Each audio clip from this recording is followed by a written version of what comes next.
what I actually asked Olivia to do is to ask me some questions about something I'm working on, which is Respect.farm.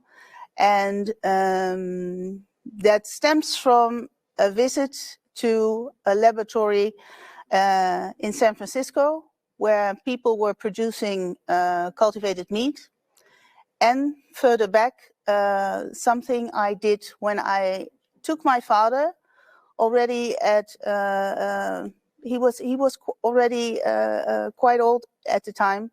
And I took him to a farmer, and to several farmers actually, after they had really sort of attacked him in the media about his idea to start making meat from cells instead of making meat from animals.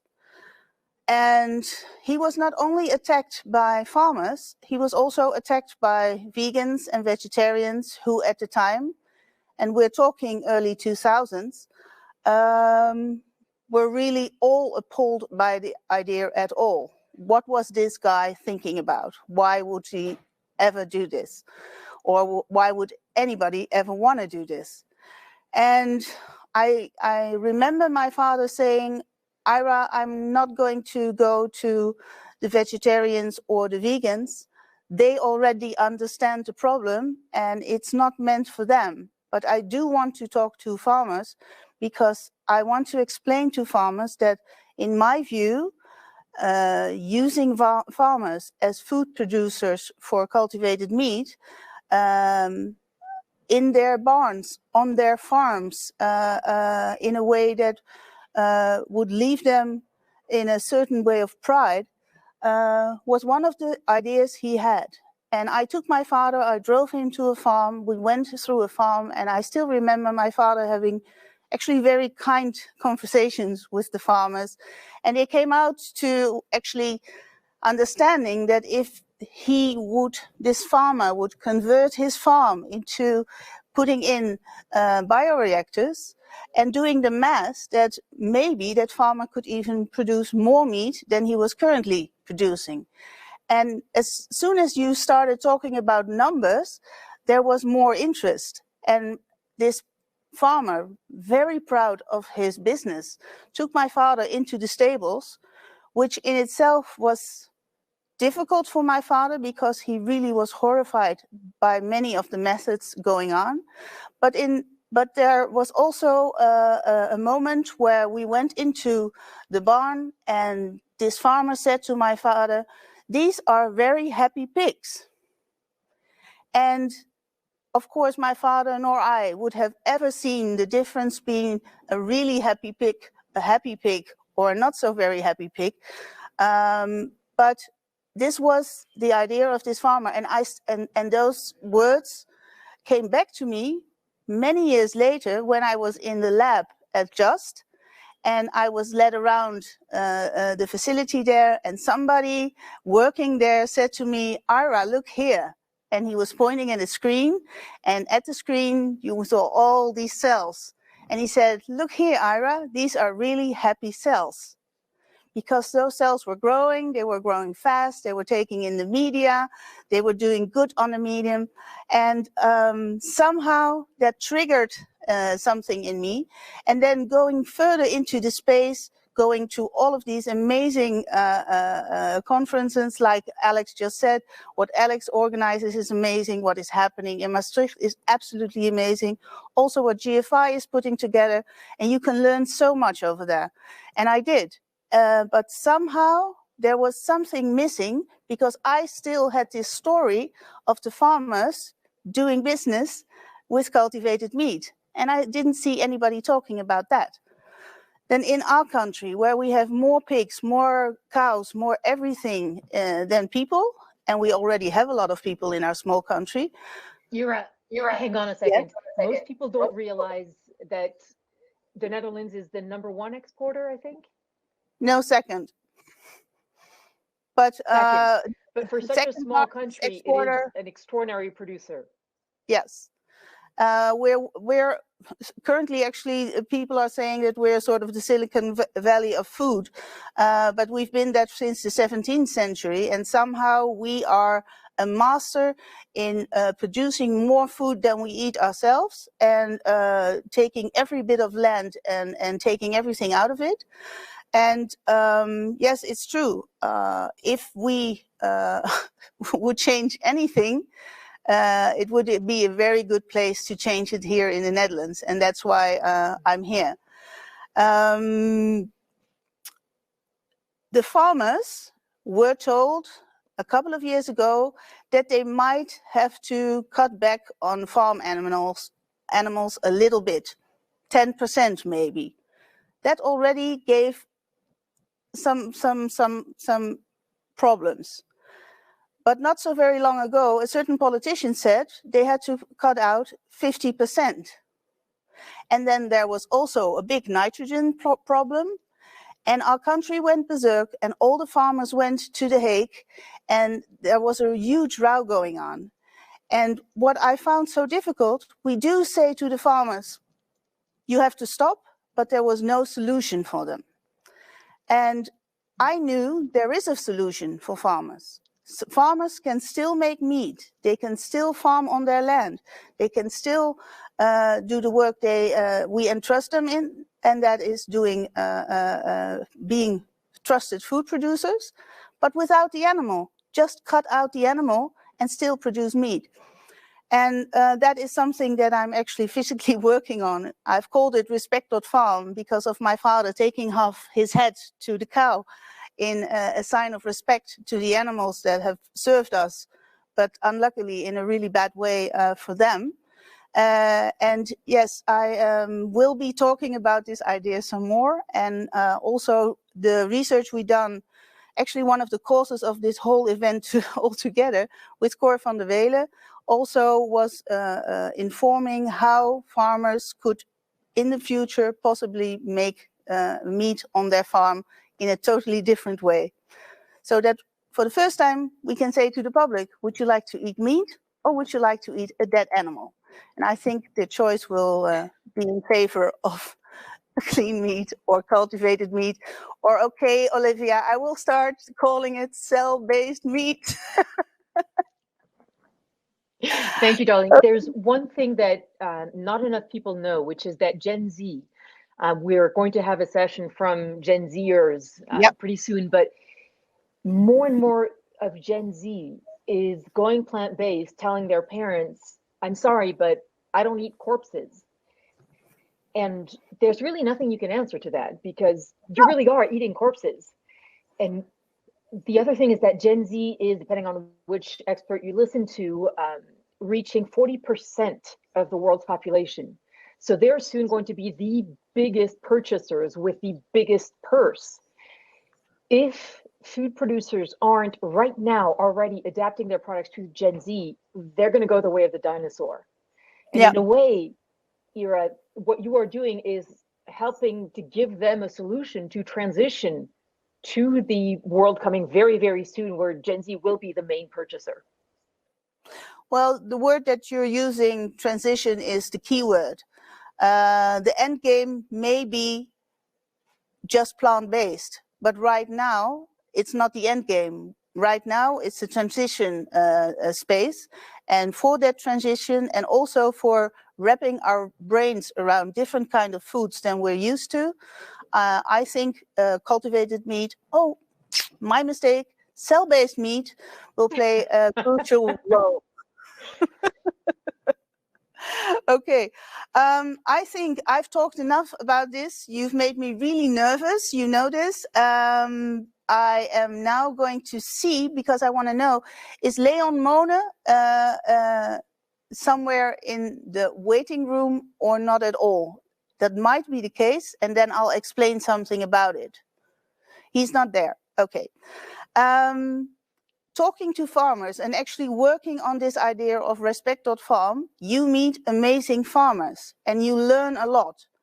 And Leon Moone is one of the people I applaud immensely because he's one of the best meat producing farmers in the Netherlands. He has limousine cows. And if a farmer like that, who has done that his whole life, comes to me and says, I want to make cell-based meat, I don't want to bring my cow to the slaughter anymore. Right now, it's my business, it's my livelihood, but please, please make sure that I can stop bringing my animals to slaughter because I don't want to anymore. And a farmer actually brave enough to say that out loud and actually actively helping me or thinking about this is one of the people I want to bring on stage. But I am afraid I somehow did not get his video about this, but I'm promising you all that we will put this on the website and you will all meet this very inspiring person. So that's enough about Leon. Now I am going to introduce somebody to you, and I'm going to ask the camera people to put my co-host, because I had a co-host this day, and his name is Damoy Robertson, and we have been here for a while. And Olivia, I want you to meet Damoy, and Damoy is now finally going to explain what his future initiatives are with the Vegan Review. And the floor is yours, Damoy. Thank you very much, Ira. And thank you to everyone who has made this day a success. Olivia taking the candle, handling things in the US, and everyone from Asia, and of course from Europe. We've had a great day. One thing I would like to discuss is the importance of events like this and translating the message, not only within the community, but outside the community and in the right way. With the Vegan Review, I've launched that platform now 9 months ago, and we've seen really an astronomical growth. And I think a key part of that reason is because we create content that anyone can relate to, whether or not you're vegan, vegetarian, if you're transitioning, or you might just be curious.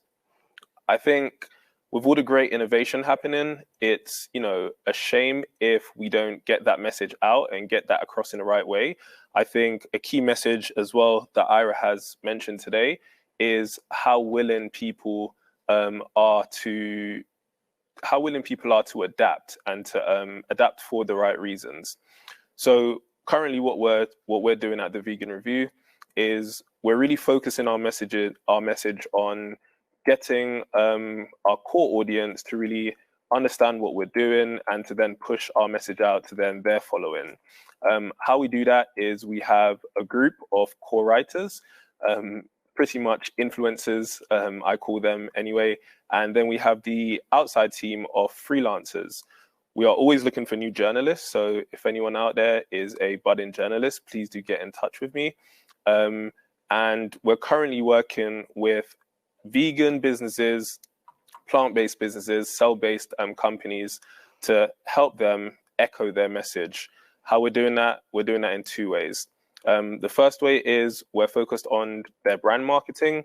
So we're using the traffic from the Vegan Review to then focus on audiences off channel and push out their message and echo that in the most sort of laser focused way that we can imagine. The second way that we're doing that as well is I've come across so many businesses who, you know, are 5 years old, 10 years old, and so many people don't know who they are. And one thing that we're focused on at the Vegan Review is we're using our writers to translate their content and getting some professional help in to actually manage their blogs, manage their social medias, and then echo their message out there. So from me, it's been an amazing day. It's been a really good experience hearing about the amazing innovation, all the algae experiments, all the cell-based innovation that's happening. Definitely, I would say my favorite is someone creating egg whites out of beer, which, you know, is definitely a first I've heard. But I'd like to thank everyone for tuning in and joining us. And please drop me a note. I'll share my email address in the chat afterwards. And yeah, thank you very much.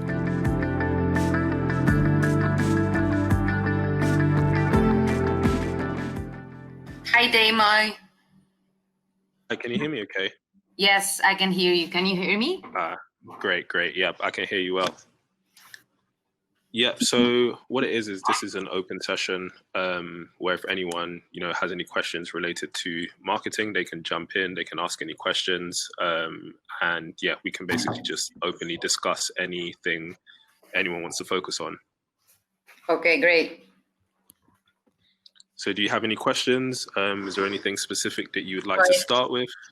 Yes, first of all, I want to introduce myself. I'm communications and project manager for Moolec Science, that it's a new company that's been around for the last couple of months. We are the first hybrid concept between plant and cell-based, and we're using molecular farming as platform technology to develop our specific products. So it's quite new. It's a new approach, and we're quite excited about it. And I was just wondering, like, specifically, what my main concern is everything that has to do towards the marketing of having this new kind of products that are like plant-based and cell-based, but they are animal-free. How can we market them, or how can we introduce them, not as enemies or someone that comes into the traditional meat market to oversee them, but as complements? Because mainly we are. I mean, we know that if we want to step out of the niche and stop only addressing our products to vegetarians and vegans that are only 8% of the world, we have to target also flexitarians, that they are all together are alongside the 20% of the world's population, because we know that we have to address to people that choose not to buy and to consume traditional meat products, but they are willing also to shift towards a new kind of products that they could or not be meat analogs. Sure. Yeah, that's a very good point. And also, it is, a challenge that you're facing, of course, because not only do you have, to attack a new market, but you also have to convince an existing market that, exactly. actually collaborate. Yeah, so it makes sense. And specifically the line of products, what is actually going to be in the line? Are you starting off really small? Is it going to be a large range? I mean, it's not that like we're starting from zero, because we already have a proof of concept that has been developed in one of the companies that actually is one of our stakeholders. And it's a proof of concept for an enzyme, a bovine enzyme that was expressed in safflower. And it was specifically targeting for the cheese market. And then alongside came our CEO and our new CPO, that they have a wider approach towards our pipeline. So sure. Now we are using soybean and pea to express as crops to express other proteins, and we're starting with 2 different proteins, and we are of course looking forward as time goes by and as R&D develops, start introducing new proteins and new crops. Yeah. So specifically, we are having like isolates of proteins that they have both. They have the plant protein and the animal protein. But what we are doing through a molecular farming platform is expressing the way the animals produce their proteins. We're like giving instructions for the plants for them to express proteins the way they do and also the way animals do. So we have like a boosted isolate of protein that has both plant and animals, but it's animal free though. Yeah, because okay. It doesn't have animal ingredients. Yeah, no, that makes sense. Okay, cool. So the first thing that I would do if I were you, if I was sort of attacking this, I would probably first look at partnerships And the reason for that is you can focus on different areas in the niche that are not direct competitors. So looking at drink brands, looking at snack brands, and potentially creating an offering alongside them for their customers to then try you out and their customers to understand your product. I would say that's probably going to be the easiest way to get that that translation and actually break down that barrier. Once you do that, and I think it's a good place to really start, because you can also piggyback on the back of sort of their marketing campaigns and some of their customers as well. So that's probably going to be the easiest and the most cost-effective way to do it in the beginning. Another large part of your job is going to be the content side of things. So really getting your message across, simplifying that, and diversifying your content as well. So of course, we are brand new. I mean, I've been working for the last 2 months, and my main goal is to be able to communicate in a simple way what we're doing, considering that molecular farming, it's not something that as a platform, as a technology platform, has been widely explored in the alternative protein landscape, and it's mainly used in the pharmaceutical industry. So a way of simplifying our message is one of our main goals, and to understand that it's not that we come here to confront other technologies such as fermentation or such as culture meat. Of course not, because we are all aiming for the same target, that it's having a healthier planet and being able to feed the 10 billion people that we are about to have in the short term. So it's not that we are racing towards or trying to put down other technologies. It's just that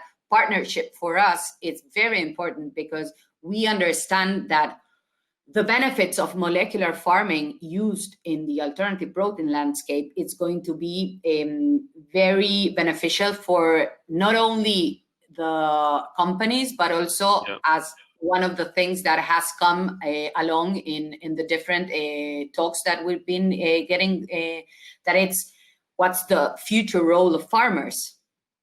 Yeah, exactly. Because and we are creating a new value chain, that it's shorter, that it's more transparent, more ethical, and taking into consideration like the traditional lineal production model that actually we are used to.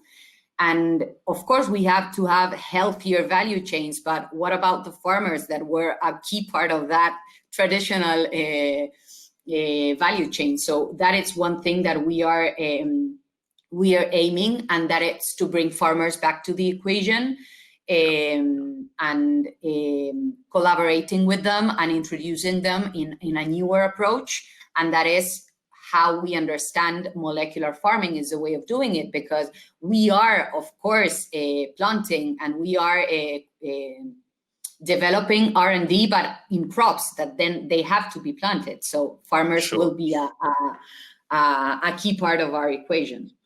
That is why we think like generating different alliances with different players, it's like a main milestone for us. Yes, I definitely agree. I would say that's number one, but you also have to approach it from two angles. You've got your partnerships, which almost you have to think about a B2B angle when it comes to that. So expressing to them, as you mentioned, you're not here to put their technology down. This is a new technology, and one that can work in cohesion. So you have to work on the messaging on that side, but also you have to be really careful to not have that crossover into the customer, because the more information and the more you speak about the technology with the customer, the more complicated it gets. So while you're working on the B2B side, which can be a bit more robust and a bit more comprehensive, for the actual end consumers, you have to work on simplifying. So what I would potentially think about doing is, like a short series of videos, potentially even explainer cartoons, anything that simplifies it and breaks it all the way down, because this is completely new to a lot of people. It's one thing being completely new to the industry and being completely new to businesses, but being completely new to consumers is a whole other story. So you want to break it down as basically as simple as you can. And the way I would do that is creating a series. So I'll be taking notes. It's not rude. Sorry. No, fine.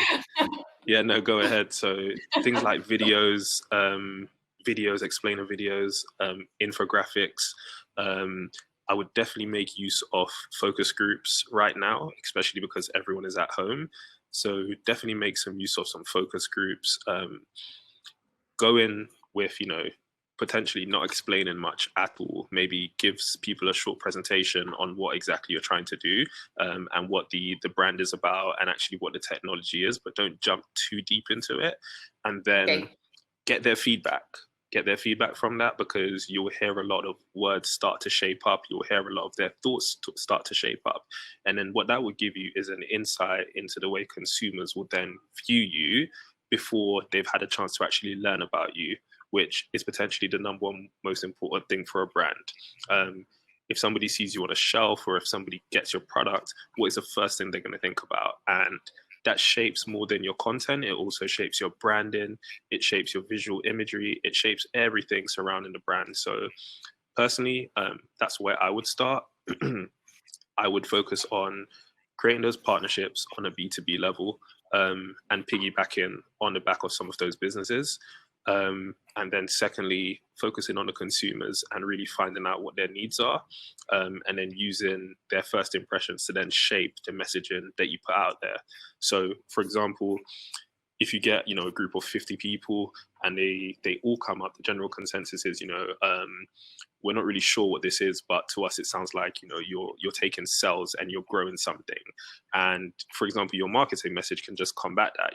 This is not what we're doing, but this is what we're doing. For example, something that simple can really serve as a translator when it comes to this. Great. Thank you very, very much. No, that's fine. And if you have any more questions, give me a shout. I'll drop my email address in the chat as well. Great. And I LinkedIn you.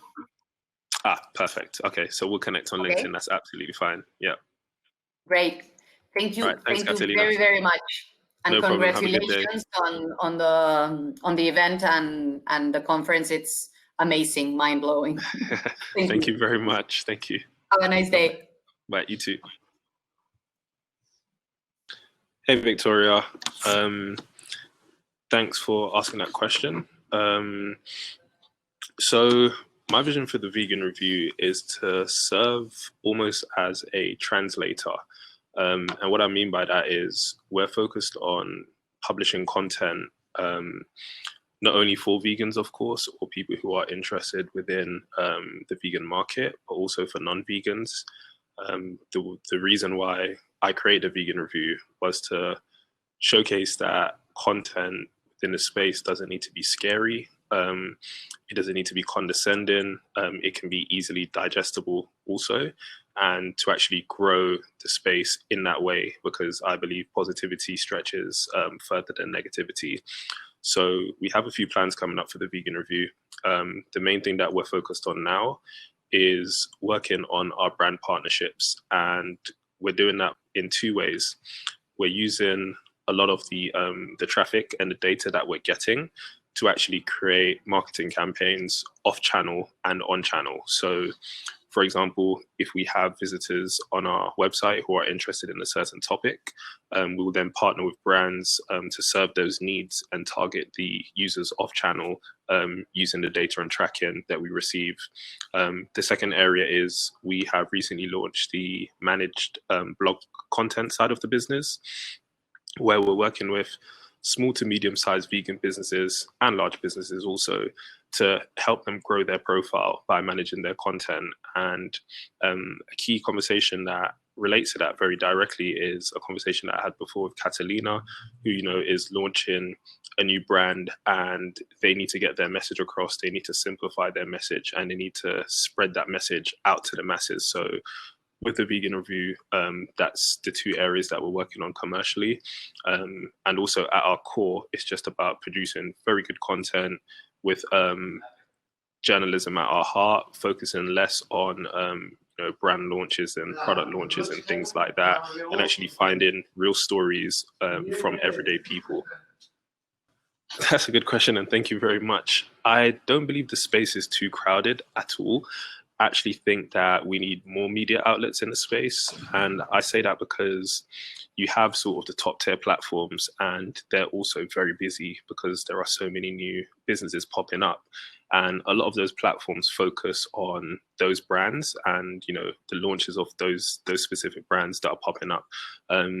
What we try to do is we try to stay out of that, so to speak, and we find everyday, as I mentioned, business owners and people like that, and we dig in to find like basically how do we get this message across so that every time you're checking our platform, it's not a brand launch, it's something that's just directly relatable, just as the everyday news is.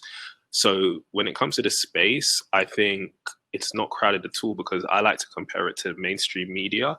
And if you see how many, obviously when it comes to platforms out there, you have the BBC, you have the Guardian, you have even more traditional, untraditional, so like Vice, Mashable, and all of these platforms that then have all of these subcategories under them as well. So I think we need more media platforms, but I think they need to be a bit more diverse.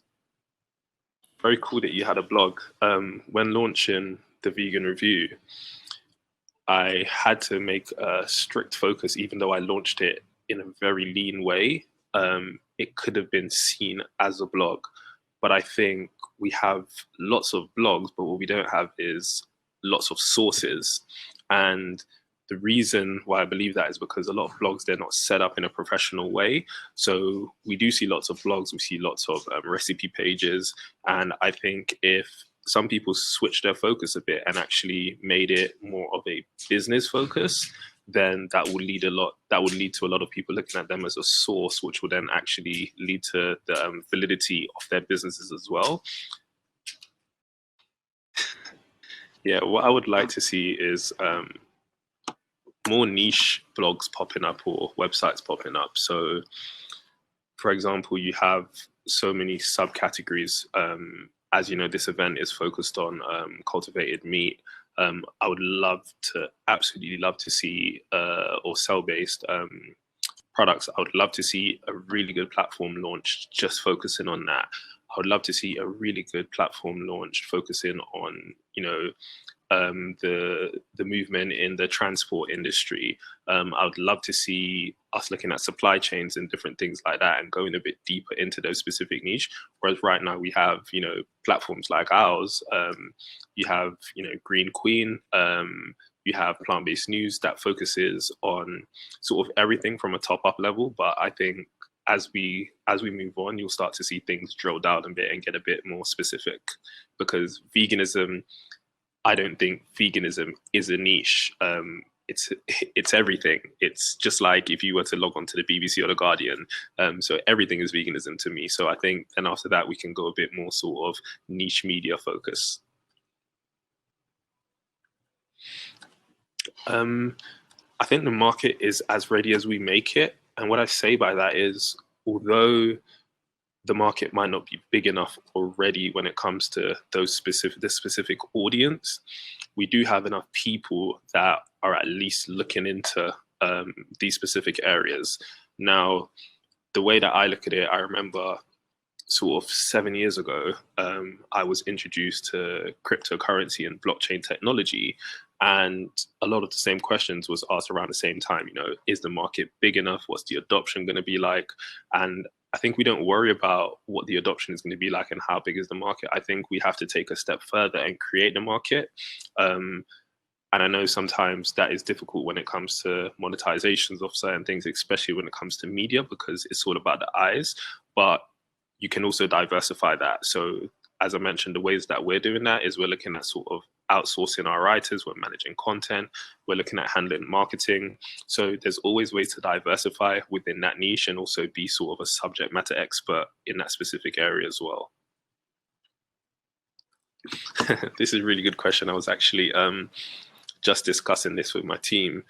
So we launched in February this year, and I initially launched as a concept to see what we can do and how quickly we can accelerate. So in the beginning, I actually found student journalists to help grow the platform and write the stories and to see what sort of responses we can get and the sort of adoption that we can get. Very quickly, I realized that it was growing. And at that point, I had somebody, who's our managing editor now, called Ane. He was actually volunteering and helping us out. And I realized his quality very early on. And I made him the first official hire of the Vegan Review. Beyond that, I was also on the lookout for, we have great freelancers, but also, as you mentioned, in terms of quality and also reliability, it also creates a bit of an issue. So we put up a job advert, and then some of the responses that we got was just incredible. And then that led me to my second hire, who's Amy Buxton. Her experience, her cover letter, everything just really spoke to me. And yeah, it was just sort of a no-brainer to take her on board. So I think once you continuously put stuff out there, also what we've had a lot of people email in and apply to actually write for us. So some people we take on a freelance basis, and then on an ad hoc basis as well to write for us. So there's a lot of people. There's actually sort of an over influx of people that would like to write for us actually right now. But there are plenty of people out there. You just have to filter through. And I'll definitely check out Greens Around the World as well. I think, yeah, just checking that out now. So as I mentioned, it's all about being consistent. That's number one. And I think once you're consistent enough, a lot of people will come back into it. This is also a very good question in terms of the word vegan. Originally, the Vegan Review started as Vegan Inventions, and then I started thinking about how we can actually create a name that rings out, that actually is just a staple. It can become a household staple. And I thought Vegan Inventions sounds very technical. I think having the word vegan, it's a pro and a con. It's a pro because you automatically associate your content with something, you know exactly what it is. It's a con because there's a lot of negative preconceptions surrounding that word. However, I think there is a way to go to actually, take away some of that negativity around the world and sort of get the word out of a box. I think the only problem with the word vegan is that right now it's in a box and there are so many preconceptions with it, but we have a job and a duty to do to actually get that word out of the box, because as I mentioned before, it's not a specific thing. Veganism is, it's not, oh, you're an ethical human being, which you are. It's not that you don't eat animal products, which you don't. It's just life, and that's the way I would like the word to be perceived, just as anything else. Yeah, I do agree. Very interestingly enough, we've been doing a series for World Vegan Month, and one of the stories we posted, the first actually story we posted, was being plant-based in Ghana. And on our Facebook feed, I think it's still the top post on our Facebook feed right now. There are great conversations going on there, especially looking at the content of Africa, where we've had some great successes when it comes to our stories. And there is a shift, people who are saying, I'm not vegan, but I would like to be. It's becoming something that people aspire for now, rather than something that people shy away from. Yes. And I would say that's also going to be key for us heading into the new year. It's not so much providing a medium for people to read stories, but it's also providing a platform where you can find actionable tools, as you mentioned. I know recipes is a big one, obviously, but it's also, your health. There's a lot of misconceptions around going vegan is one thing that I've learned. People always focus on what you're missing and not what you've gained. So I think being a translator to that, be it podcasts, videos, there's so many different tools that you could give to people to help them change, be it calendars, there's so many different things. So I definitely think there is, as we mentioned as well, I think there's a niche market for even that. What are the tools? How can you help people to make that transition? How can you show them that they're not missing anything? So I definitely think moving forward, there's going to be more things like that popping up in the industry, and they are needed as well. And thank you very much.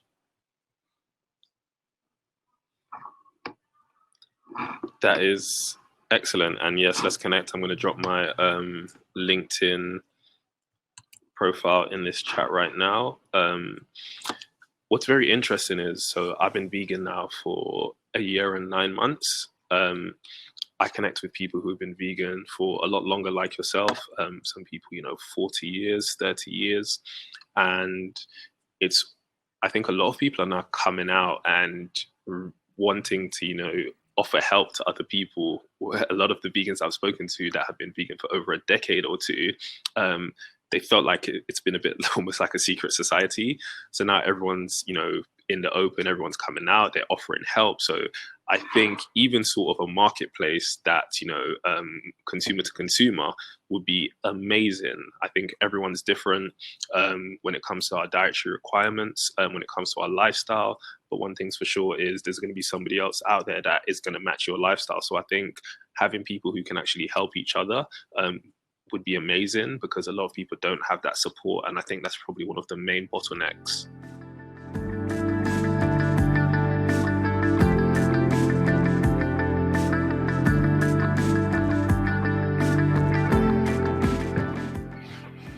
Hello, everyone. Welcome to Kind Earth Tech. Thanks for joining this talk. My name is Damien Clarkson. I'm the co-founder of Evolution. So if you haven't heard of us, we're a home for plant-based innovators building solutions for a better world. So today we're going to talk about investment in the plant-based movement and our role of Evolution, and how we're trying to help both startups and investors find better deal flow and help those startups grow faster and accelerate the plant-based and cell-based economy. So it's a great pleasure to be invited here by Ijrit to come and speak to you about what we've been doing and where we come from. So Evolution was founded in 2016 by myself, my wife, Judy and Adele.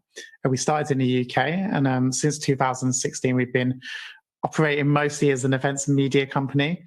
We've attracted over 5,000 people to our real life events. So remember those guys? Yeah, they used to happen. So yeah, we started very much as a community, bringing together consumers, but also lots of startups and investors. And I think that was natural because we were talking about building solutions for a better world. And as most of you here will know, investors, and startups, we do that. We're all about creating solutions for a better world. So that continued for many years and grew to be very successful with an annual festival happening every November, which happened last weekend, actually, if COVID didn't take place here in the UK, which attracted 1,000 people. So we got into a really fortunate position where people from all over the world wished to come and share their ideas with us. And it meant that we got to meet lots of really interesting people and build this really great sort of community that supported each other.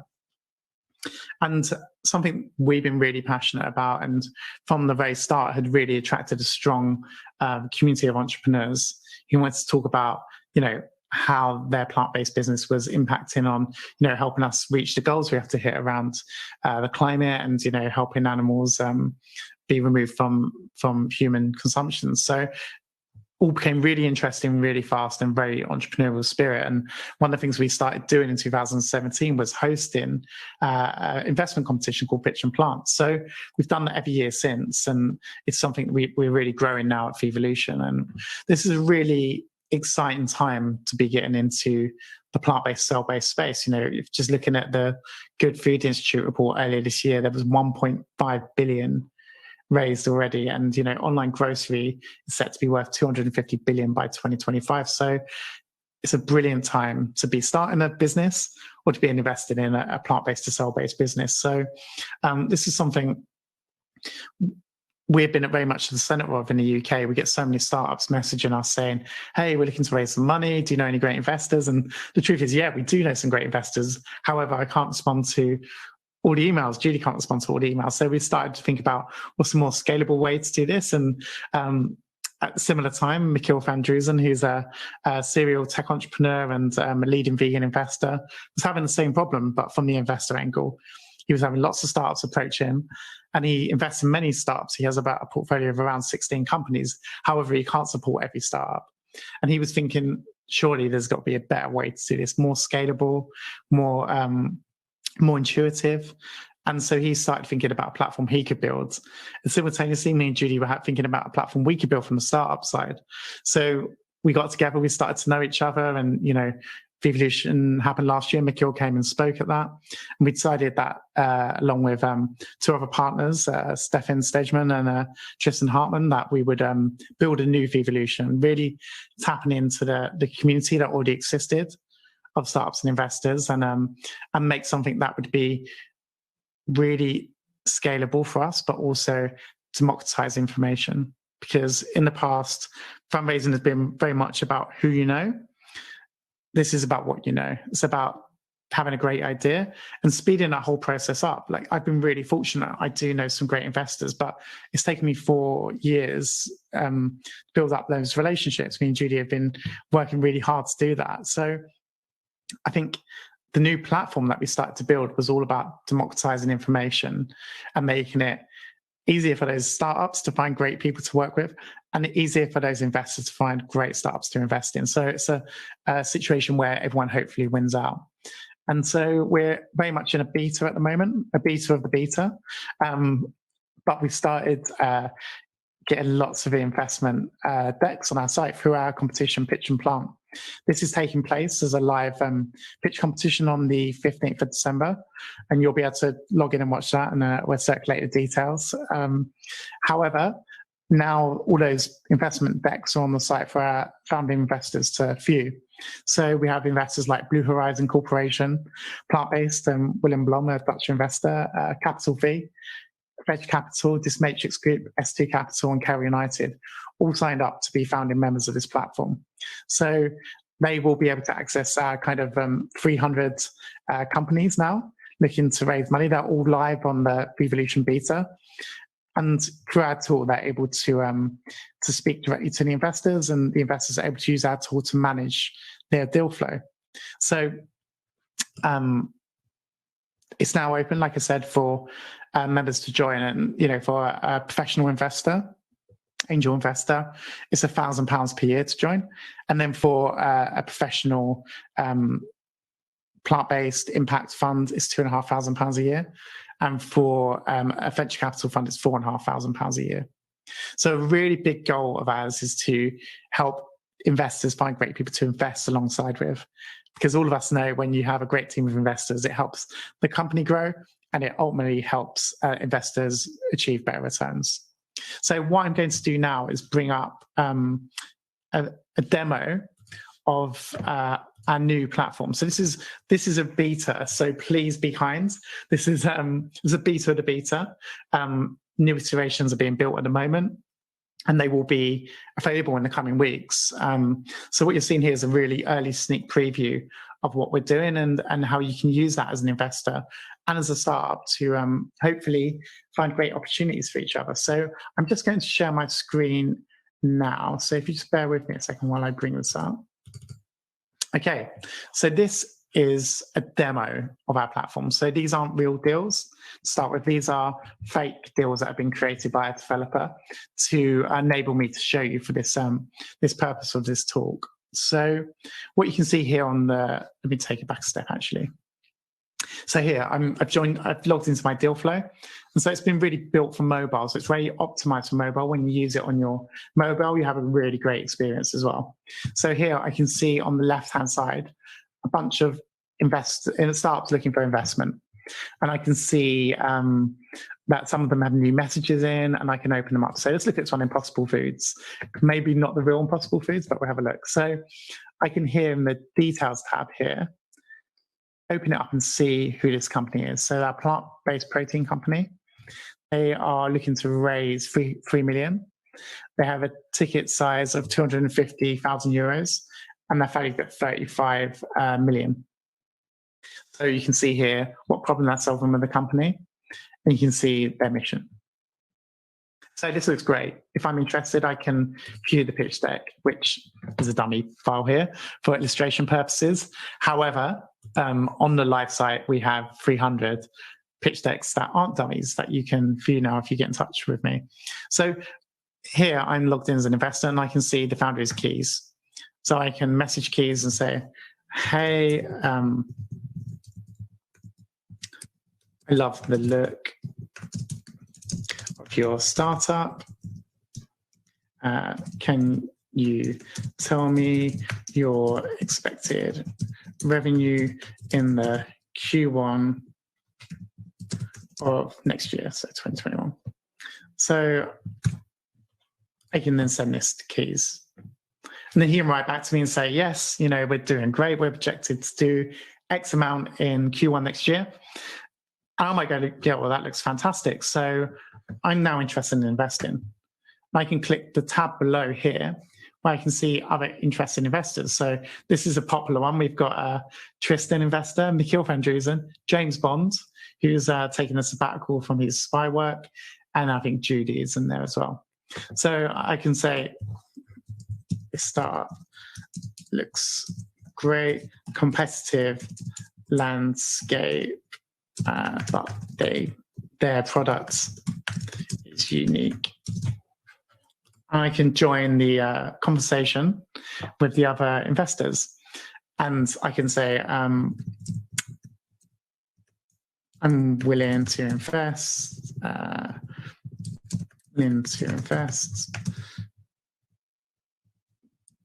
250,000 euros. And then other investors may say, yeah, I'm willing to do that too. And it helps bring together these rounds quicker. I can also view other documents that have been uploaded. So I could say to Keys, I need some more financial forecasting. Can you please upload this? Hopefully Keys will do that too. If, however, this was a round that I wasn't interested in anymore, I could go to the tab here and I could pass on the round. And then the round would go down here into my history. And you can see rounds that I passed previously in here.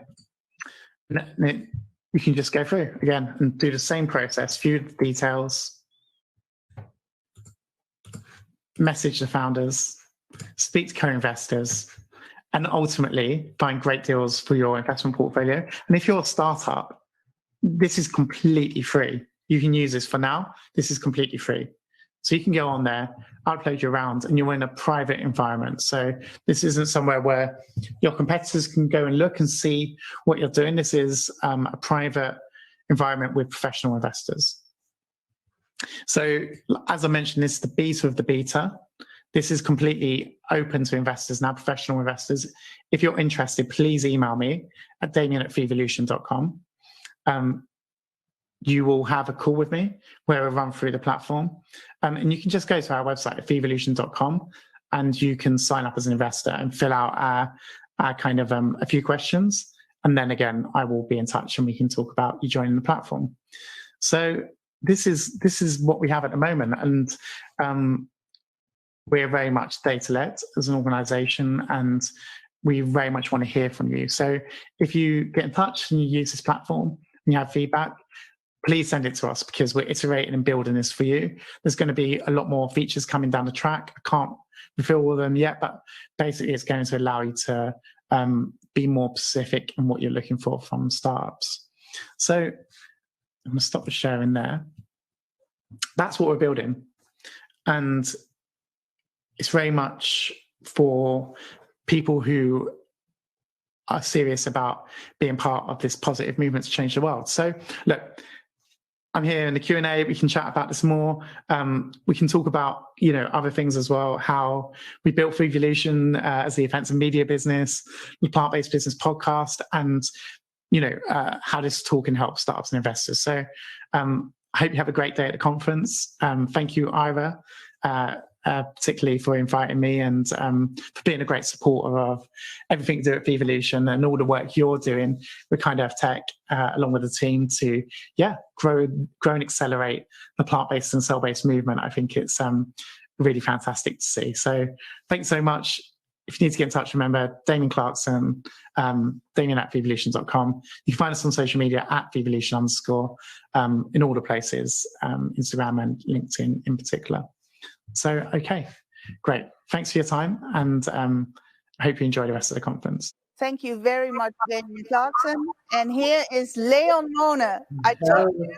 Hello, we got a little bit technical problems. I'm sorry. Well, I'm very happy you're here, and I already sort of introduced you a little bit. And today we've had politicians talking with us about farming. We had a researcher and a real-life professor talking about farming with us. But the most important thing here is that you are an actual farmer banging on my door. Ira, help me build a cultivated meat farm. Sorry, Olivia, a cell-based meat farm, so that in the future I can do something differently. And that part I would leave to you to explain to our audience, because you're the actual guy that wants to do this. Yeah, thank you, Ira, for introducing me. I'm Leon Moone. I'm a beef farmer in the south of the Netherlands. And I have, for 40 years, when I was a little boy, we got Limousin cows from France. We imported them. But since 1998, we grazing our animals, our Limousins in the nature areas.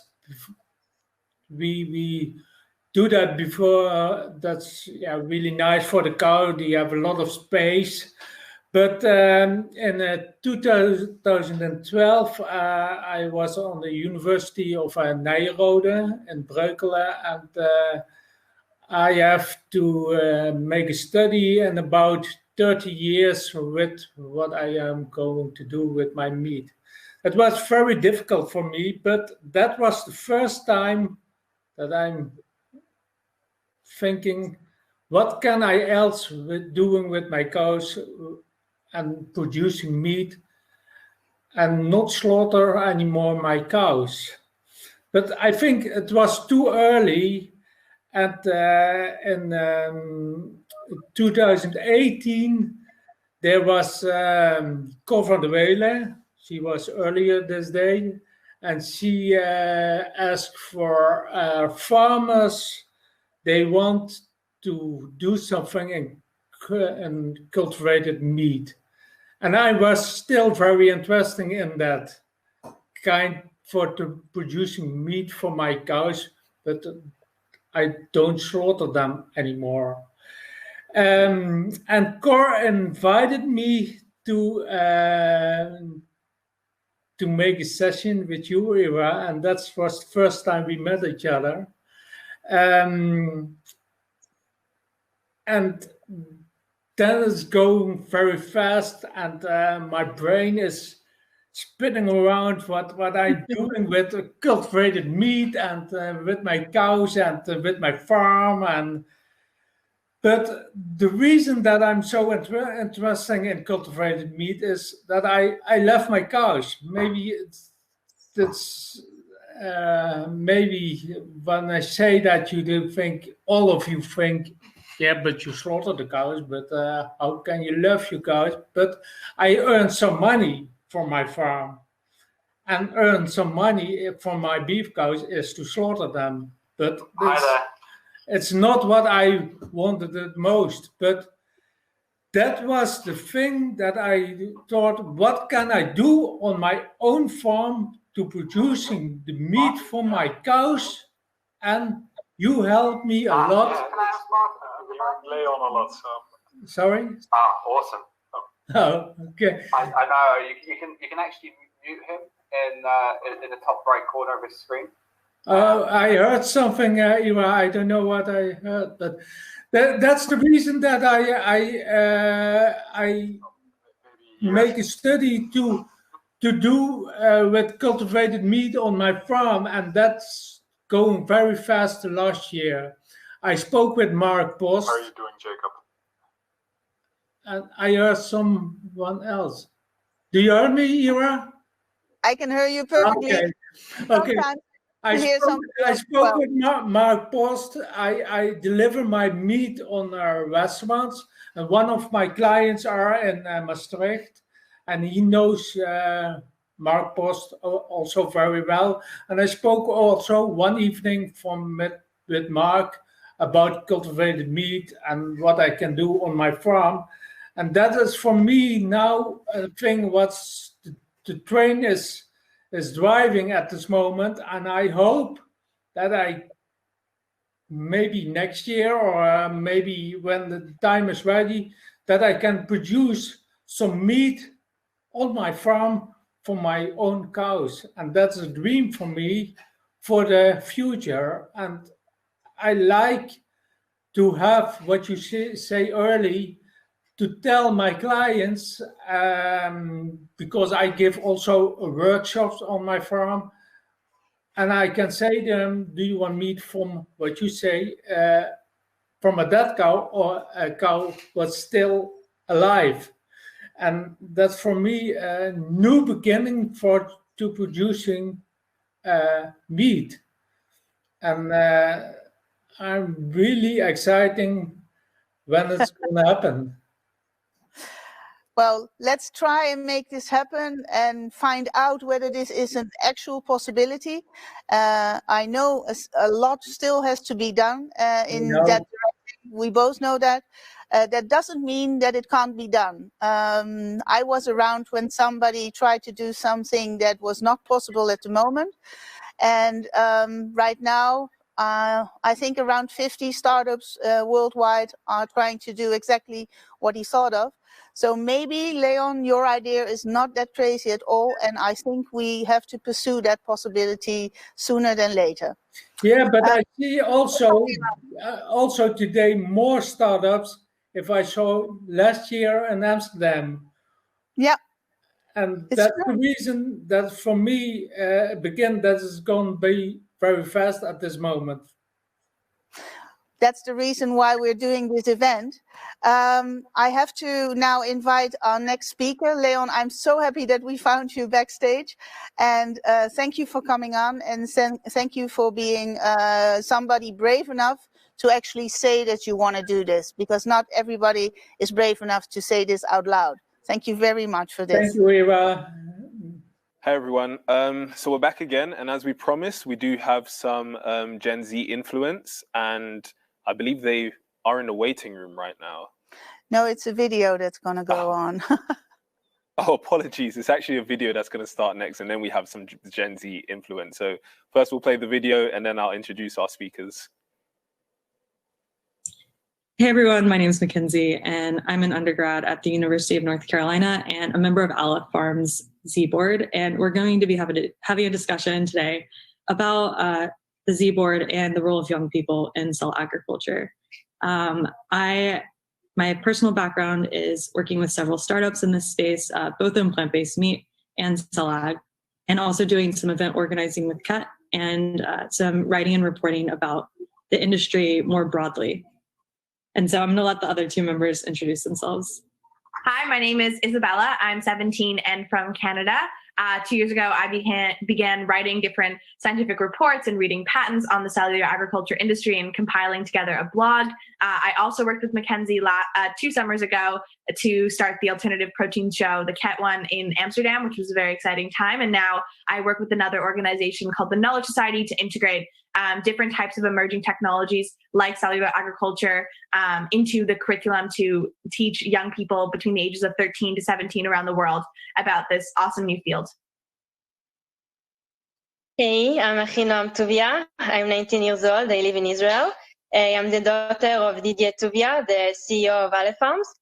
I was also in the last conference of KET, and I'm a member in the Z Board of Aleph Farms, and I wrote an article about cultured meat and Aleph Farms.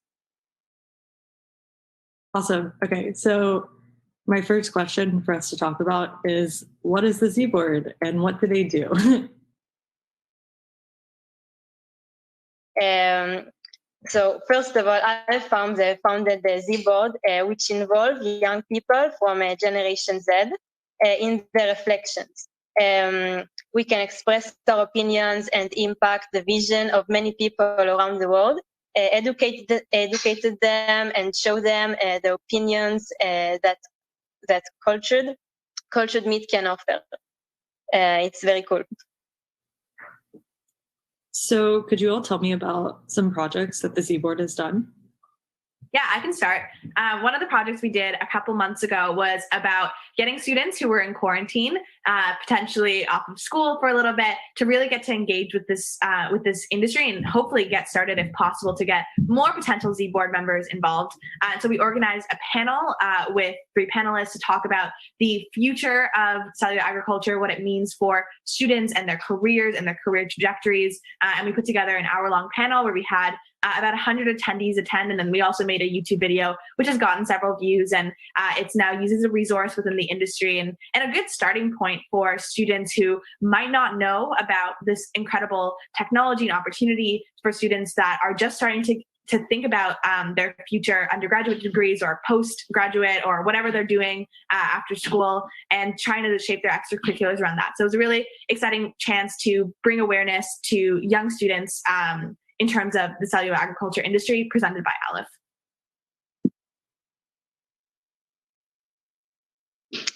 Cool. I was publishing an article. Its name is "Meet My Steps into the Future."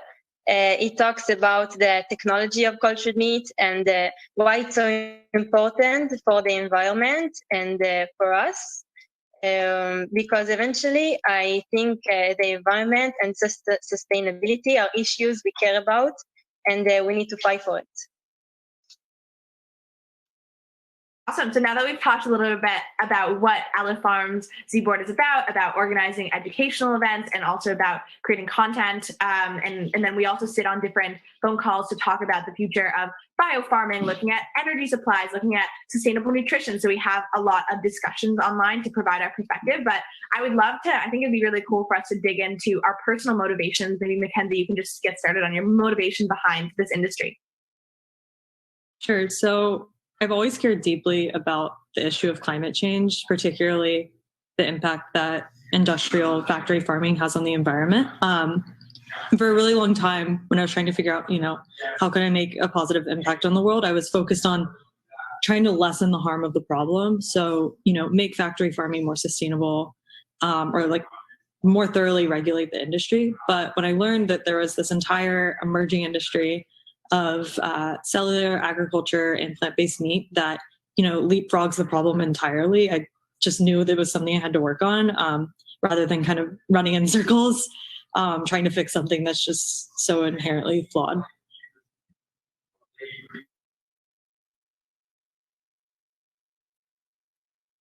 Awesome. Ahinoam, do you want to talk a little bit about your motivation, especially since your father is heavily involved? What's your perception of the industry, and how does that further motivate you? Sure.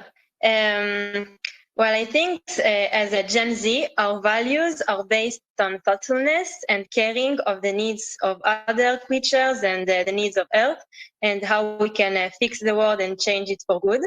I can see my father when he works; he's so passionate about all of it, and I think it's amazing, and I want to be part of it. So yes, it's very important to do things and to be how do we say it? To be involved in these things. Yeah. Awesome. And I know all of us have had to start somewhere. And so I think, Mackenzie, it'd be really cool if you talked a little bit about the communities, the resources that have been very helpful for you to start in this leapfrogged industry. Yeah. So first of all, I think there's a ton of amazing resources online.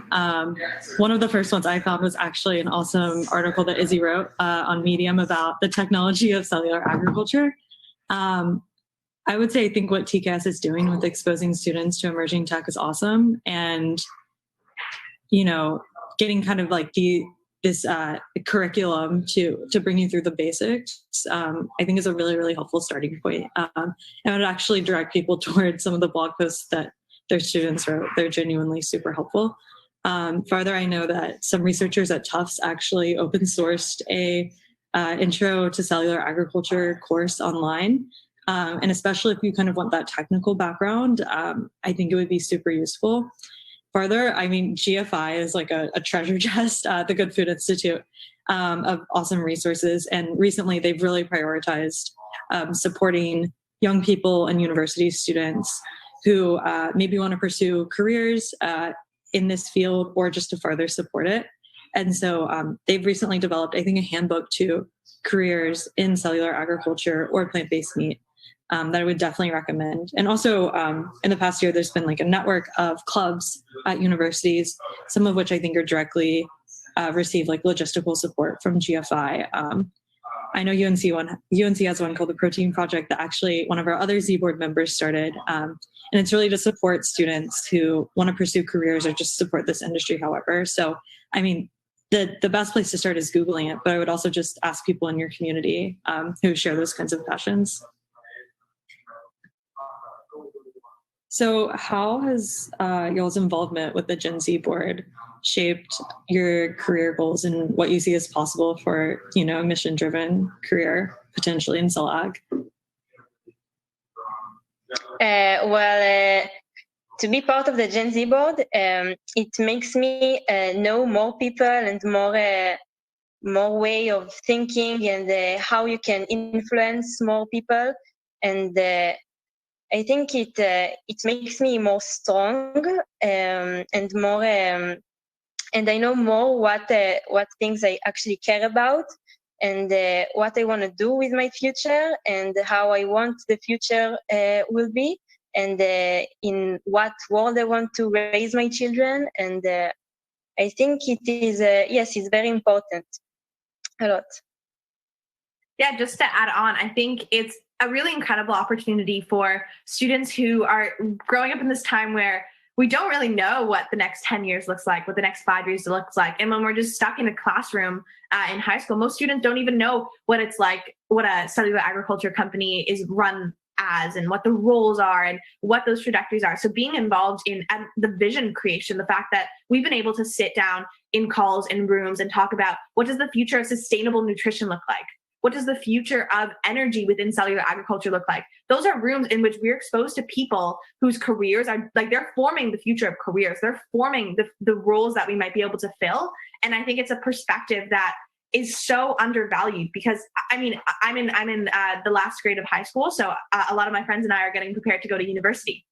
And it's fascinating how I look around and I ask people what their career plans are. And it's basically no one knows. A lot of people, very few people I know have a career plan stretching years and years to the future because it's like, we don't know what the future holds. We don't know what we want to be involved in. But one thing that I've noticed as fairly consistent among us is we feel this deep responsibility to be involved with a lot of issues because issues are becoming so front-facing in the media. It's becoming so obvious that climate change needs to be a top-tier concern, how equity in healthcare and like different things like that. We are very hyper-aware of what's happening in the world. And I think that influences us to want to pursue an altruistic path and a future. And I think an opportunity like the Gen Z board is so critical, at least for me, and thinking about my career, because I see role models at Aleph and I get to think about, how might I be able to get in a similar position like that and be this influential person at a startup that's literally trying to change the way we eat our food and the future of food production and sustainability. So I think it's really a perspective that will help us shape our future careers and also get to see beyond the boundaries of traditional pathways. So I think it's really incredible. Yeah, and on that note, sorry for the little monologue, but I think it'd be really cool because it's just such a pivotal perspective to have. So I know Mackenzie's worked at tons and tons of startups from Hong Kong to Finland to India. And so she's had a really wide perspective in the industry. And I think it'd be really cool, Mackenzie, if you elaborated on how more companies in this cultured meat and plant-based meat space can integrate these perspectives and essentially feed the future talent market. Yeah, I think there's a few different ways. It's a bit tricky when a lot of these products are not actually available directly to consumers yet. But firstly, I would say, if a startup was really committed to supporting Gen Z, they could start their own Z board or even just have, a couple of young people advising them on direction.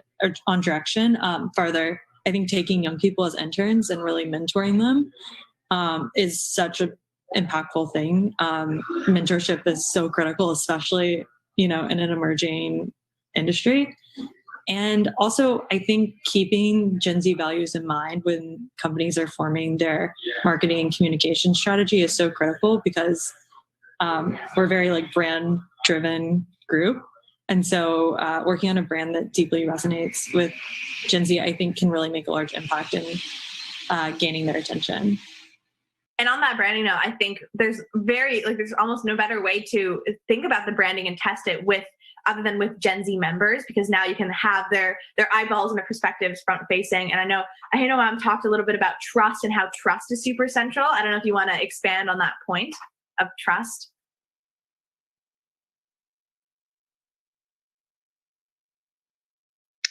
What trust? The trust that young people have in these industries?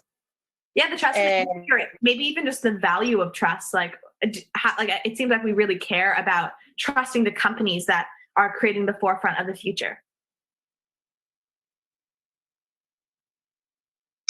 Yeah, I think in the young people are trusting more in this technology than the adults, because we were born when every piece of information were available for us. So we can go, we can check, we can read about it, and we can identify with it. We are always looking for the truth and how we can change the world and to make it a good place. And also, it's easy for us to accept it and to dream about a good world when we live in a balance with the nature and with Earth. Awesome. Well, on that super inspiring note, I think I'm going to wrap up. But thanks so much, you all. And whomever is watching this, feel free to reach out if you have any questions about the Z board or want to get involved yourself if you're a young person. So it's really excited to talk with other young people excited about CELAG. Yeah.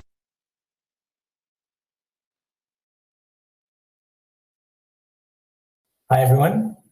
I'm very honored to be able to share some of the things we're working on at Mozambique with you today. My name is Tim. I'm Chief Business Officer at Mozambique. And as we say, we're pioneering a cleaner, kinder way to feed the world. It makes me really happy to see so many familiar faces as well as many new faces today and read some of the recent updates in the media. And as we're nearing 2020, a year that many of us would love to be over as soon as possible and never look back, I would like to reflect and look back on some of the things that have changed recently and some of the things that are upcoming. Because in 2020, with all its ups and downs, it seems we've really entered a new phase as an industry, and I'm proud to see so many make great progress. But first, let's take a step back. I think what unites us here all today is a strong desire to fundamentally reshape the global food system. Remove these beautiful animals from the production process of food because of the many, many reasons you're all too familiar with. And that's what drives us at Mozambique, and that's what drives many of you too. And this year, we noticed that there have been more and more organizations, including cellular agriculture, in their communications as a credible option to make progress against climate change, to improve animal welfare, to increase the resilience of how we make our food. So when I talk about this new phase, what does that mean? What does that mean for us? What does that mean for the broader community? Well, for Mozambique, it means that we've grown from originally, way back when, a government-funded research project where our founders, Mark and Peter, met, to a philanthropically funded research project that produced a hamburger in 2013, to now a company with more than 60 Mosaians from 19 countries all over the world at our new home near Maastricht University. And in this pilot facility, we are ready to scale up production. Because scientifically, we are in a new phase too. Of course, we've improved cell culture conditions and standardized and improved cell selection. We've transformed our process from initially the planar growth to now scalable bioreactors. We've removed serum and other animal components from the medium, We recently announced reducing the cost of the medium by more than 80-fold.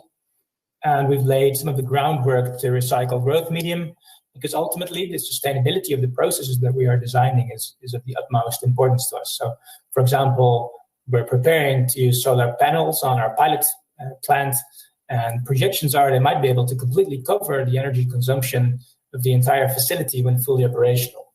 So we want to make sure we optimize on all the different parts of our operations. We're also, of course, growing fat tissue in addition to muscle to create great texture and great taste. And we're continuing to improve the protein content of these muscle structures. And this list goes on and on. These have all been internal developments. But of course, the external landscape has moved to a new phase in 2022 with, for example, more diverse and larger investment rounds. So for us, the support of M Ventures and the Bell Food Group, Blue Horizon, Nutreco, and others has brought much more than just capital. They're now real partners who help us along many parts of the new value chain. And we see that investors throughout the COVID situation have doubled down on the opportunities of cellular agriculture. So what is ahead of us then? In the short term, we are looking at very practical pieces of scaling our production, increasing speed, start submitting dossiers for regulatory approval, all while continuing, of course, to improve our beef and grow the team. But let's also talk about the slightly longer term, because I want to reflect on the sheer scale of this movement. Most of you know this projection by A.T. Kearney, and 10% by 2030 would roughly mean a $100 billion market. Or if we just look at projected top-level growth of the total meat market, it's expected to add around $400 billion in the next decades. And I'm mentioning these numbers because this obviously is more than a way for me to make myself feel better when I'm grilling a burger in the backyard. It's also more than just a commercial opportunity for any of the companies that are starting in this field. On a global level, this shift can impact big things like trade balances or food sovereignty or food independence of entire countries or regions. So that's why I'm encouraged to see two members of parliament from the Netherlands joining us today and see them actively gear up for this transition that is ahead of us. That's why I love this quote from Bruce, that the government that divorces meat production from the need for living animals would have eternal bragging rights.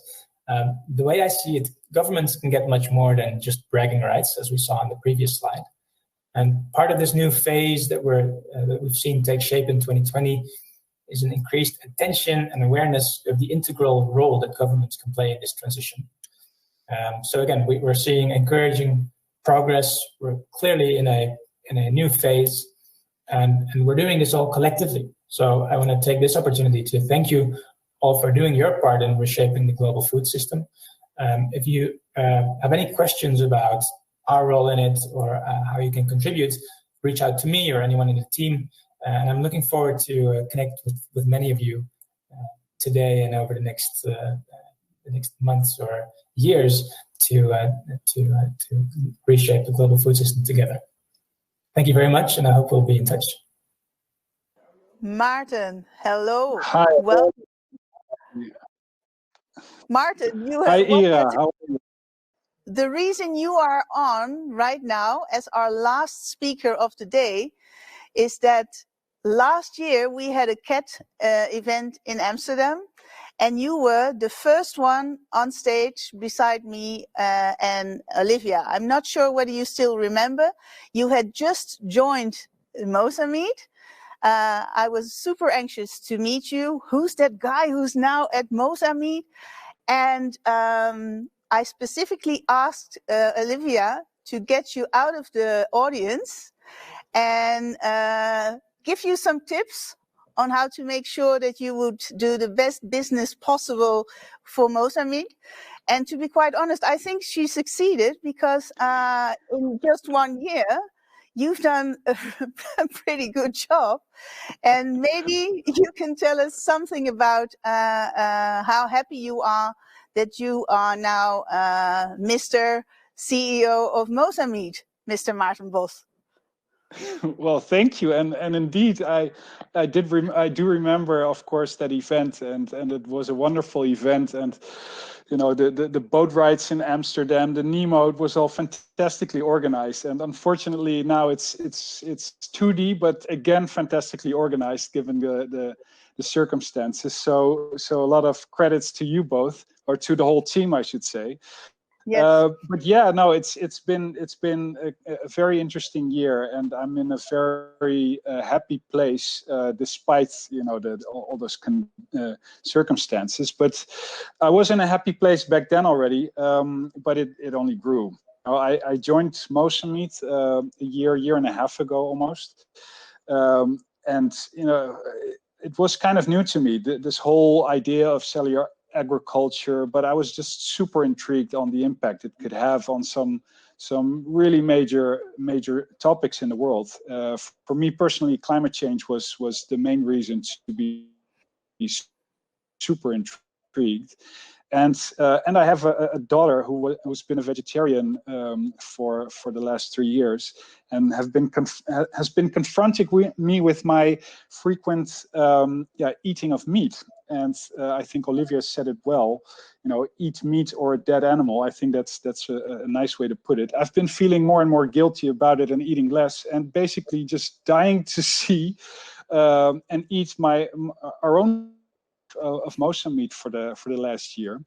And as I'm not, the genius scientist that Mark Post is, and not the meat expert that Peter Verstraeten is, the two founders of Mojo Meat, I had to focus on making sure that they and the rest of the team were in a position to take the next step, and that's to really not make one hamburger, but make billions of hamburgers. So that's what I've been focusing on in the last year. And that's basically to get to know the space, to get to know exactly what the opportunity is. And I've gotten more and more enthusiastic along the way. And I think I've managed to translate that enthusiasm together with the results of the team into a good story and a good pitch. And we used that to raise our Series B funding, which had a first closing a little over a month and a half ago. And that went despite COVID and the restrictions on traveling and allowing people to come over.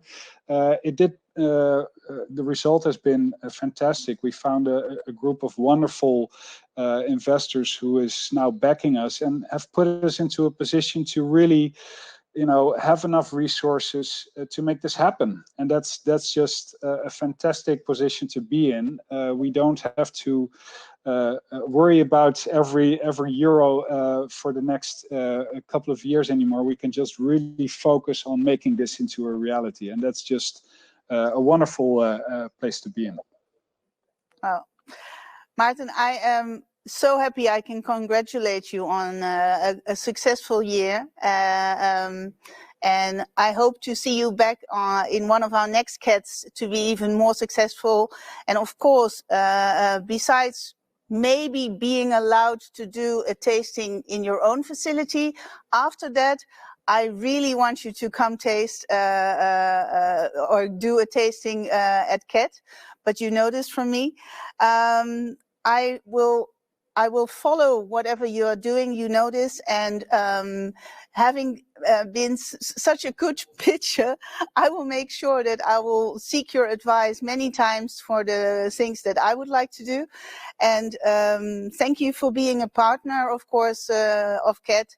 And thank you for being our last speaker, but not, of course, the really last speaker, but we already have the very last speaker there. And she is going to do tips like Olivia gave you tips.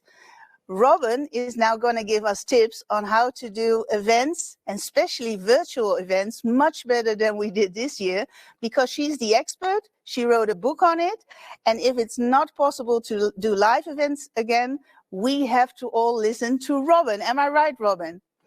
Absolutely. I mean, you should just listen to me for everything. No, I'm just kidding. So Maarten, this is the other powerhouse in our community. Her name is Robin. It is really a pity that you cannot see her right now. So show us your legs and take a look at Robin and listen carefully. And then next year you will have another amazingly successful year. Wonderful. Nice to meet you. And thanks a lot, Ira. Keep up the great work you guys are doing. And I'm going to switch off my camera now so you won't see my jeans. Bye-bye. Bye-bye. So, Robin, we're almost at the point of doing a little bit of music here. We have a drink here. We should have done so much better, but you wrote the book on it. And please tell us how we can do this much, much, much better next year. Well, you guys did an amazing job, because the thing you did right that most conferences are not doing is you had those breakout sessions. And so I just spent a bunch of time talking to like 2 or 3 of the attendees, and I bonded. Like, I felt like I was in Paris having a cup of coffee with a new friend. And that was so much fun. And so it really comes down to the point of, are your attendees, or I like to call them participants, are your participants seen and heard, right? Well, we have been apping with them. We have groups now. We're reading books together with them. We've been highlighting our speakers, because not everybody knows that I had the pleasure of having a conversation, I think 2 months ago. And you were one of my inspirations to actually dare do this at all, because I was so reluctant to do this. I was not at all enthusiastic about doing anything virtual. And today is one of the craziest days, because we have Emma, we have Jacob, we have Damoy here, but he's next to me. But Emma and Jacob and Myra and Olivia even, and Isabella, so the team, I have the feeling that I just have to walk out the door and I can, hey, Emma, hey, Jacob, which is not the case, because Emma is in the UK, Jacob is in the UK, Olivia is somewhere in the Bay Area, heavens know where Mackenzie is, but somehow we managed to have a group feeling, at least I had. I was stuck here, but I did not feel alone at all. And I am so certain that shortly after you have given us some more tips, and I'll shut up, I promise, that I will start just thanking everybody who made this possible, because we started doing this halfway of October, which in itself is preposterous. I shouldn't have done this. And I've cried, I've yelled, I made amazing friends. And if it was too much, Olivia was on the phone. And yeah, we made it happen, and it's fun. And I started to believe that you are right. And it's good that you wrote the book, because it is actually not that different. You just have to go do a good job, and you have to make it work. Am I right, my teacher? Exactly. That's exactly it. You have to have quality content that people can take action on. So if you're just giving them a Netflix show, they may as well watch Netflix. It's higher production quality. But are you, because that's just for inspiration and for fun. But are you giving people actual information they can execute on? Are they learning things that will make them, their personal lives better, their professional lives better, help them make more money in their life, be healthier, right? Some way. And that's what you're doing also correctly, because I watched a lot of talks and I learned a lot. And let me tell you, listening to Gen Z, like listening to high school kids, for someone like me, that was so incredibly interesting, because I have been thinking about that. So I really appreciated that session, by the way. But you did that really well. But let me give you a couple of cool tips, because especially things that you can execute on immediately. Now, if you notice, it looks like I'm looking at you. Every time I talk, it's because I'm not looking at the computer screen at all. I am only looking at that little green light next to my camera, because that way I can make actual eye contact with you. Let me show you what is going on behind me, because I'm, blonde and I look like a ghost. So anytime there's a light colored wall, I'm going to blend in. Check this out. I taped paper up on top. It's just, this is just a door, and that's just the roll of paper that I've rolled across. And you can buy this, I mean, it's under $100. I think this one was 75, and it's a giant roll, like 9 feet long. You can buy them in any color. So find a color that looks great and then just tape it up on the wall behind you. And that's going to give you a really clear space. The other thing I did is I'm doing light management. So like I had to close all my drapes, but I have actual studio lights. Now those studio lights, again, are really, really cheap. I mean, we're talking 4 of them cost less than $100 on Amazon typically. You can get the big ones or you can get the little ring ones. So it really lights up your face. So going back also to looking in the camera, not only am I looking at it, but it is eye level. I'm not looking down, I'm not looking up. It's either eye level or slightly above, because that way you're not looking up my nose, right? And that's always a little bit distracting when you have a speaker. And the other thing, when you are the one speaking, or even just, you know, a participant who has a lot to say, this wired headset, I'm telling you, the little earbuds, they're amazing, and the sound quality is definitely awesome, but they can fail. And so when you are dealing with online events, get rid of all points of failure. If you can plug into your internet cable, do it, right? If you can have a headset, this microphone is by far the best microphone because, let me tell you why, it only picks up your voice. Most other microphones, those external ones that are big and cost $100 to $400, they're used to picking up everything in a room, right? So they're really highly sensitive. And I actually have one of those high-end microphones that picked up planes. I was like trying to do an interview and you could hear the plane going overhead. I'm like, oh, this is too sensitive. But these kinds of headsets, they don't pick that thing up because Apple or whatever company is making it put a huge amount of money into making sure it only picks up the person who's speaking. Now, let me give you a couple of good tips on how you can launch your marketing that will give you, I've got 2 minutes, 3 minutes you just said? 2 minutes? No, I'm counting the tips. Oh, you're counting tips. I can see like out of the corner of my eye.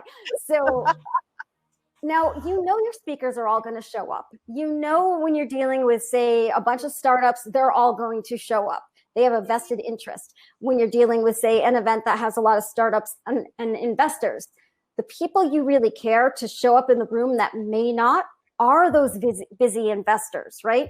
And so instead, and they may not be speaking. So instead of just highlighting speakers on social media leading up to the event, and this could be 1 week to 4 months in advance, start highlighting the participants, right? Put up the money people. Yep, I remember. The other thing you can do is say you just have, 100 participants you're expecting. You can have all of them give you a 30-second video on themselves.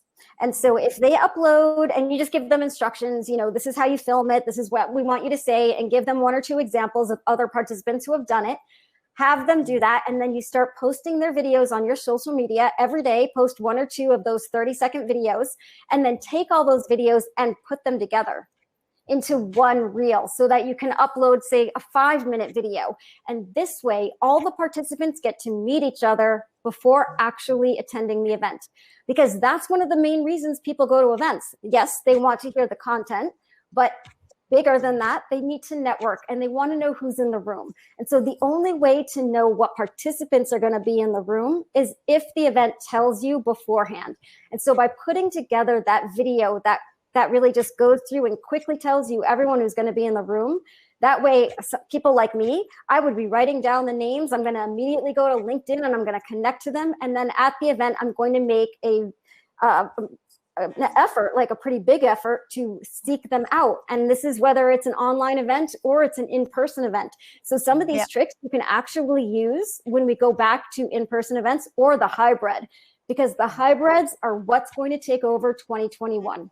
Once those vaccines start rolling out, everything is going to go hybrid, which means I don't think online events will ever go away. They will just be in conjunction with those in person. So you can do these things before those hybrid events as well. Well, to be quite honest, Robin, we could not have done this event live.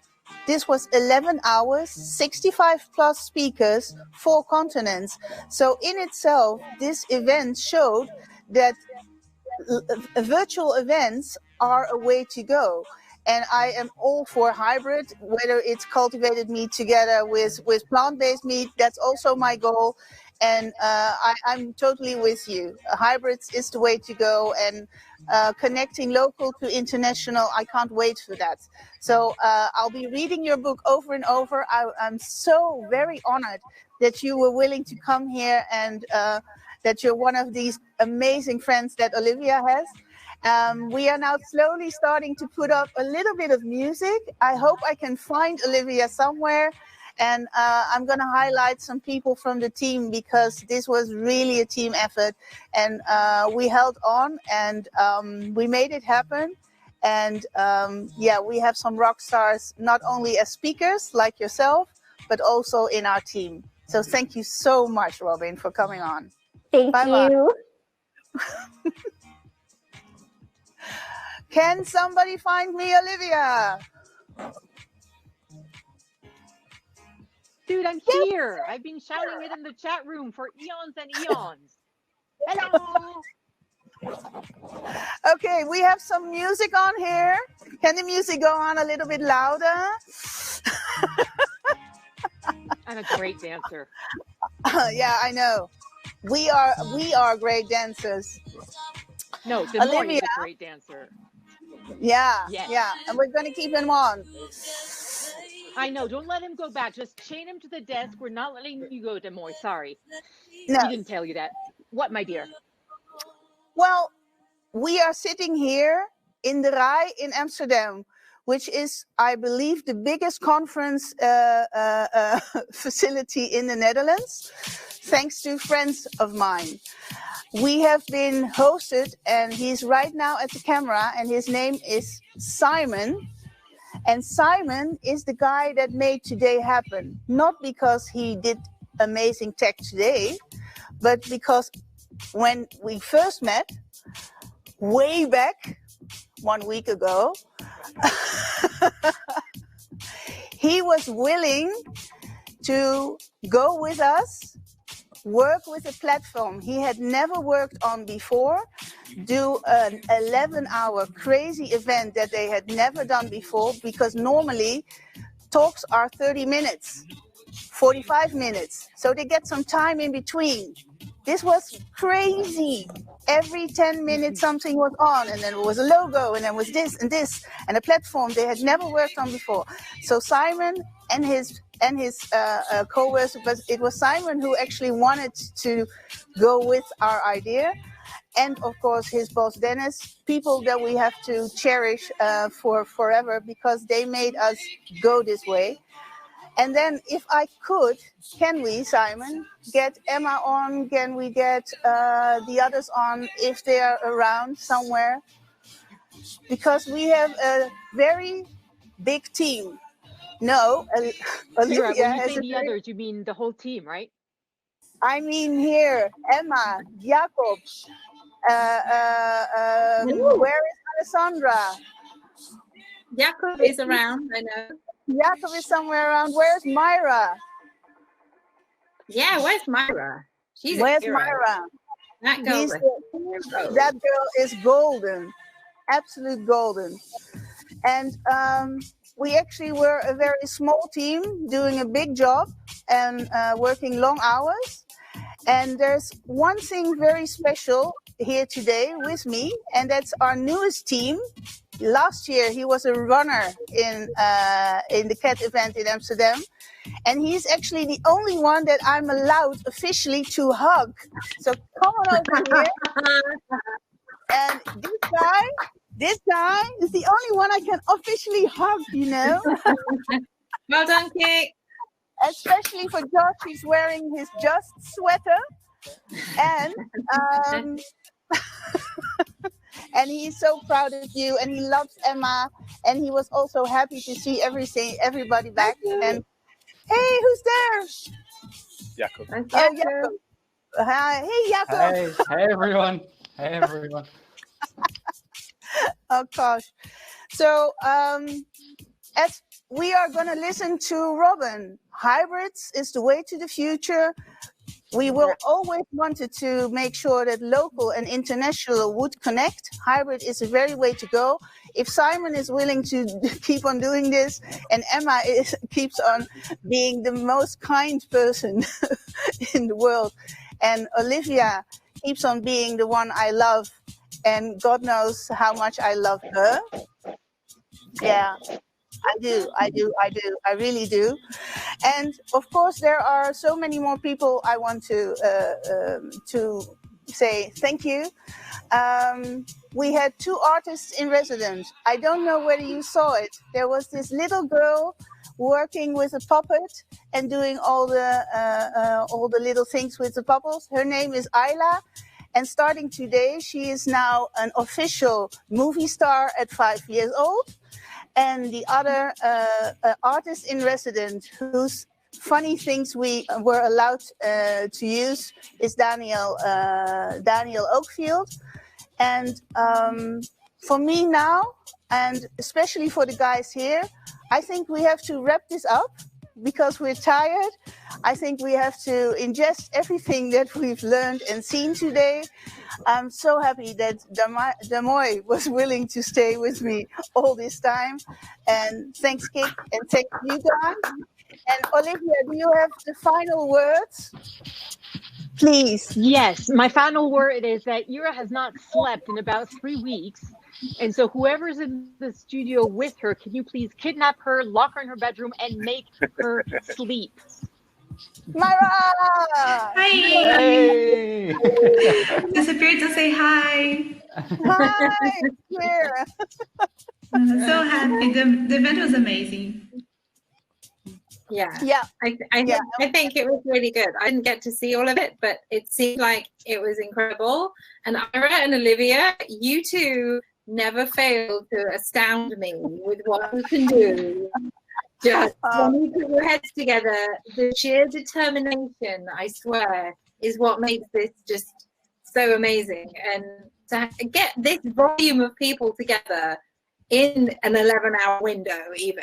Like, if you think of the logistics of that, that is an amazing feat. So thank you so much for creating another wonderful, weird and wonderful event, which I just love it. And the thing is, we also had the team from last night, and if there is proof that you know how to find kind people at Citizen Kind, it's actually that you found Jacob. Because he's been supporting me, he's supporting you, he's been supporting the event. He's really the nicest person. And Mackenzie, who was my absolute heroine last year, she was the heroine last year. She was the person that actually introduced Myra to us. And Myra, amazing. I've really, you've moved me. I've loved everything you did. Thank you so much. And unfortunately, I can't see Alessandra. Please, Alessandra, big hug. And good luck with Green Queen and the maps and your amazing, huge team. And the next time I will show the little secret that I'm working on that you can hold in your phone, and then you can play with the maps.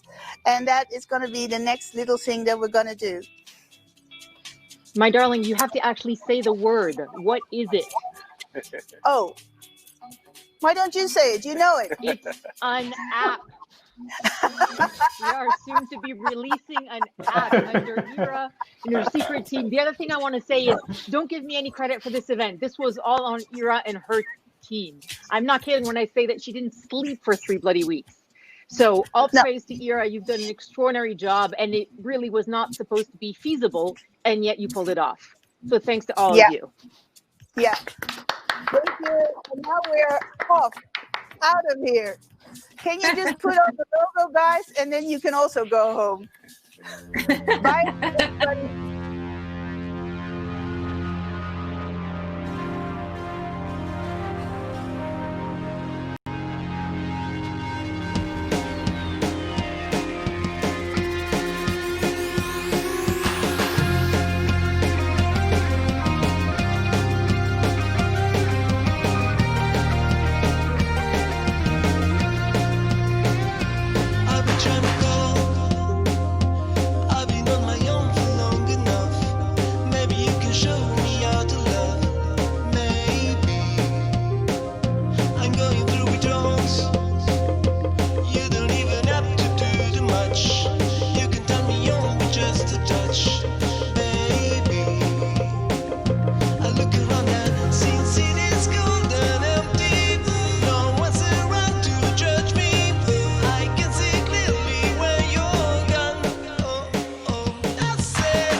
so I